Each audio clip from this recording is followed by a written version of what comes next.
আমার অন্তিমকালের রাস্তাটা পরিচ্ছন্ন হয়ে যাবে, তাকে তত্ত্ব কথা বলা হয়।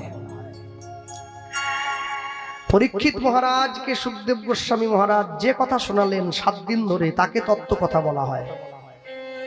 7 দিন শ্রীমদ্ ভগবত শোনার পরে পরীক্ষিত মহারাজের অন্তর থেকে মৃত্যু ভয় চলে গিয়েছে, মৃত্যুকে বরণ করার জন্য সে প্রস্তুত হয়েছে।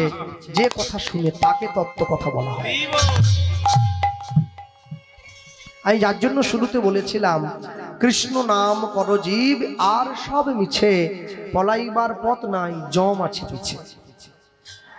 আমি জীবনে যাই করি না কেন, যদি আমার জীবনের লক্ষ্য বস্তুটা সঠিক না হয়, ইংরেজিতে যাকে বলা হয় মাই এম ইন লাইফ, এম মানে লক্ষ্য, আমার জীবনের লক্ষ্য যদি সঠিক না হয়, তাহলে কিন্তু আমি আমার লক্ষ্য থেকে দূরে চলে যাব।